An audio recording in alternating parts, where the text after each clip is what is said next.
junto com uma palestra do Peter Hinssen. Ele escreveu o livro The New Normal, que é um livro também que eu falava nas minhas aulas, então eu estou assim, super ansiosa para conhecê-lo. E ele escreveu um livro em 2017 de Day After, né? Tomorrow, de Day After Tomorrow, se eu não me engano. Esse eu ainda não li. Então também que eu quero ver o que vai ser a palestra dele junto com o moço, tá? Então eu vou mandando notícias para vocês, direto de Fênix, do IFMA, maior evento de fazeres do mundo. Acompanhe nas nossas redes sociais os outros vídeos. Obrigada, até a próxima!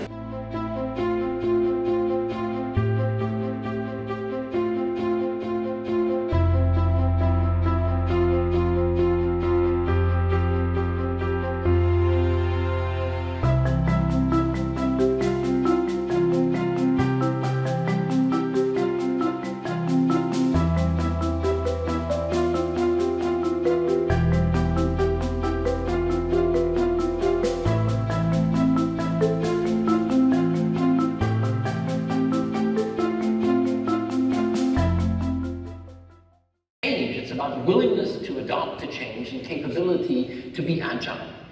And I think you need to be a little crazy, and I have no idea who the crazy people are in this room. I'm an engineer, well thank you. I'm an engineer, so I'm a Musk fan, you have to be. I think you signed that away in some charter at some point. But when he launched the Falcon Heavy, I got goosebumps. This was an amazing thing. And actually when it came down, it was even more spectacular. This is the image for me of 2018. This is, wow, the guy is nuts. I mean, he put a red Tesla Roadster in a 1 million year orbit around the sun. And that means that 1 million years from now, if there are still humans on this planet, somebody's gonna look up at this guy and say, what the hell is that? And he put a brilliant, but think about this, what if Elon would work in your team? What if you would have an Elon Musk in your company? And over the weekend, Elon has had 2 days to cup up some crazy idea. And Monday morning, you walk in and you see Elon standing by the coffee machine. Would you walk up to him voluntarily and say, Elon, what are your ideas? When you see Elon in the elevator, would you join him, or do you think, no, I'm going to take the stairs today? This is fascinating, because you might have some crazy people in your company that we need to make sense of all this. I've been using this curve for a long time, the S-curve, and this is a very simple thing. If you look at technology, this is the era where digital was special, and this is where it's normal. And I have no idea how old you are, but there's a very simple test. You put a camera on a table and you ask, what is it? And some of you will still say, that's a digital camera. But if you ask your children, what is it? They will say, it's a camera, because they've never seen an analog camera in their life. Do me one favor, if you walk out of this venue, never use the adjective digital again, because you sound like an old fart from the 20th century. And that is the situation today. I'm not saying it's all good.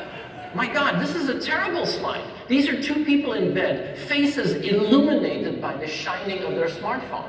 And you know what the sad part is? They're talking to each other. They're communicating who's going to pick up the kids from school the next day. The Industrial Revolution, 150 years ago, and the impact on employment was absolutely massive. What you see on the slide in light blue is the people that worked in agriculture in the beginning and at the end of the Industrial Revolution.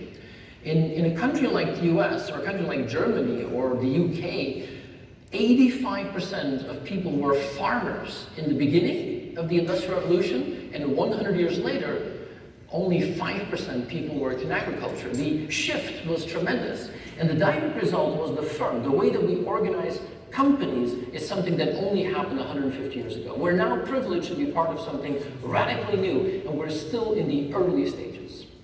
This is one of my favorite images. You see President Clinton with his faithful assistant, Al Gore, connecting cables to implement internet access in a school 20 years ago. We're still in the very early stages, and we're beginning to see what is now very apparent is that employees, customers, are more empowered than ever before. But what we need in things that happen so quickly is a much better radar screen. That we need to innovate, duh, of course, everybody knows that. But how good are you at picking up the signals and interpreting them? How good are you at seeing new things and realizing what could be done? Like it's a normal word.